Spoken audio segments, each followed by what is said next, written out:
Step 1, remove the cover for the tow hook. Push down on the bottom and use a plastic pry tool.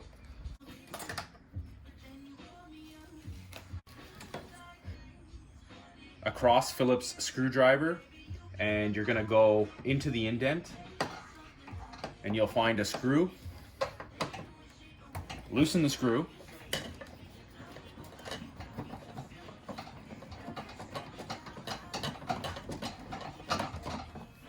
Once loose, smack the corner of the light.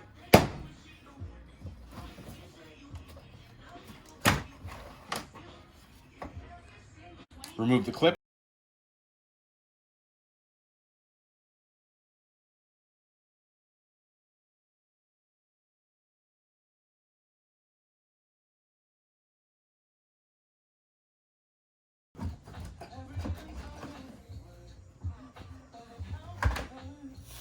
Remove 6 T25 Torx bits. Now, you may have more or less depending on whether or not you have a mud guard. Repeat the same on the other side. Pull up on the decorative trim to remove it. Pry gently because there is a wire connected to it.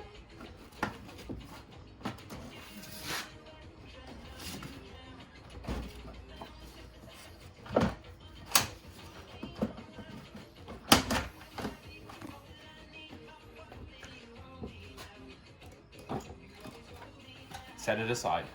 There's two 10mm deep sockets, 1 and 2.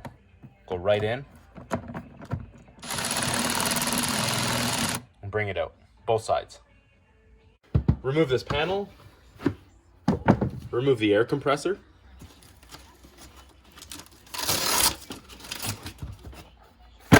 And finally, if you look in here, there is a piece of foam that you'll have to remove with 10mm. Once you have your two 10mm removed, remove the foam. Get this out of the way. And what you'll see is right in here,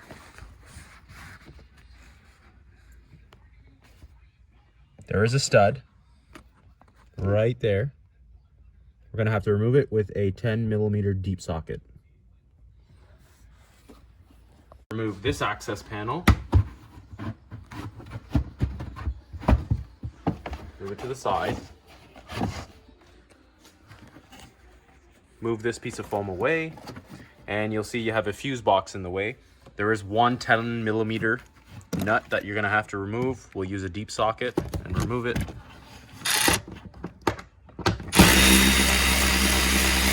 You'll have to use a long screwdriver or something to pry this out with. There are 2 prongs pushing in. You'll use your flathead to pry it out. So essentially you're gonna take the fuse box, push it this way and out.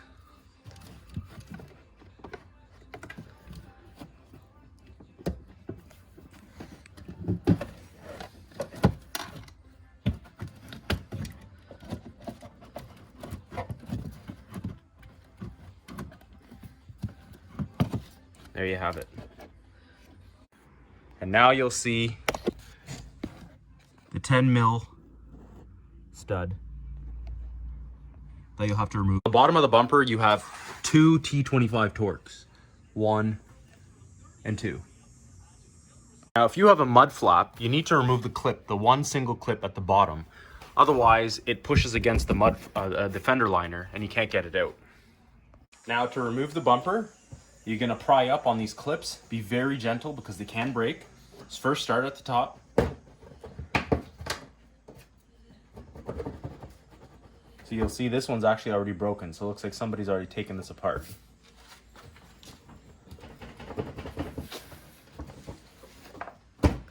And just smack it and the whole thing should just pop.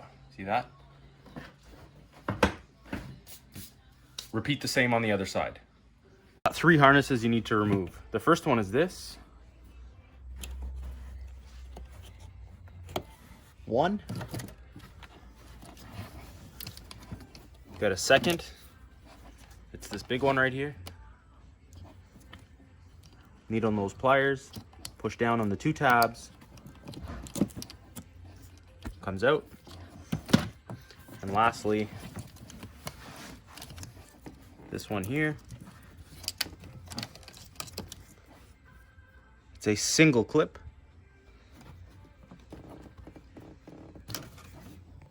There you have it. And once you have them unplugged, simply gonna fish them out of here. And there you have it. Set the bumper gently on 2 work stands. Now I've got a broken sensor. I've also got a broken bracket. The clip on the left side is broken. So we're gonna clean the area with a little bit of brake clean.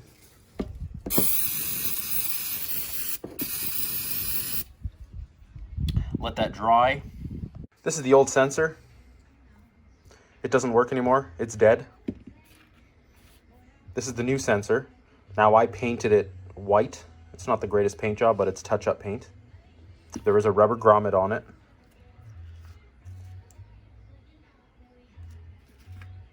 And you also have a new wiring harness because the old one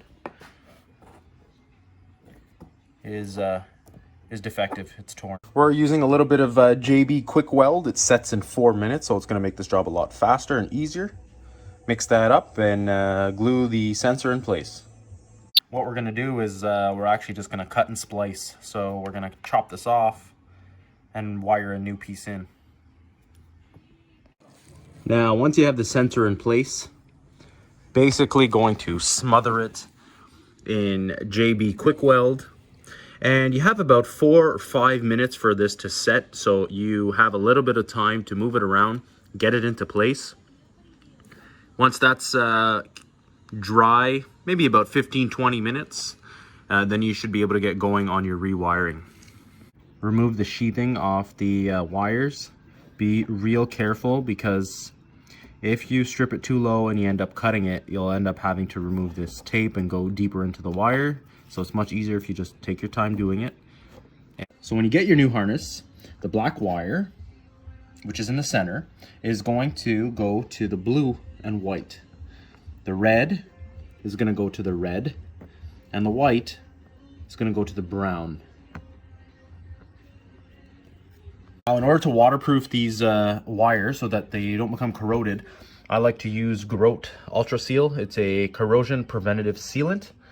We're going to apply it to the metal, and then we're going to put on a heat shrink wrapping.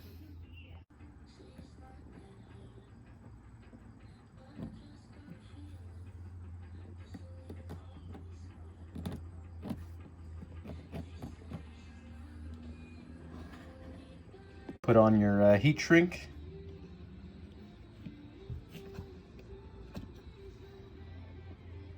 For good measure, I like to spread a little bit of that sealant at the bottom of the shrink wrap, just so that no moisture gets in.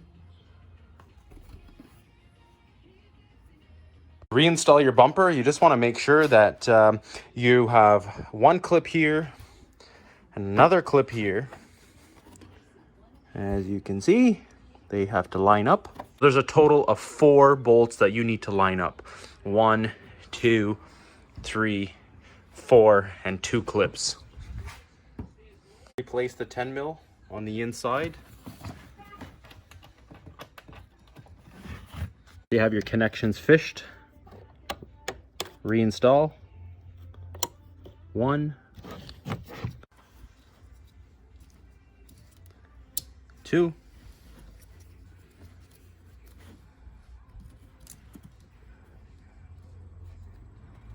3. Reinstall the fuse box. Now get your fuse box back in, but remember there are 2 tabs that you need to pry to get into the frame. So we're gonna use our long screwdriver and slide into place. And both are in. Install the 10 mil holding the fuse box. Replace the 10 mil on the other side. Place the foam insert and reinstall the 2 10 millimeter plastic nuts. Replace the 10 mil nuts that go on the inside, 1 and 2. Clip in your harness and replace the trim.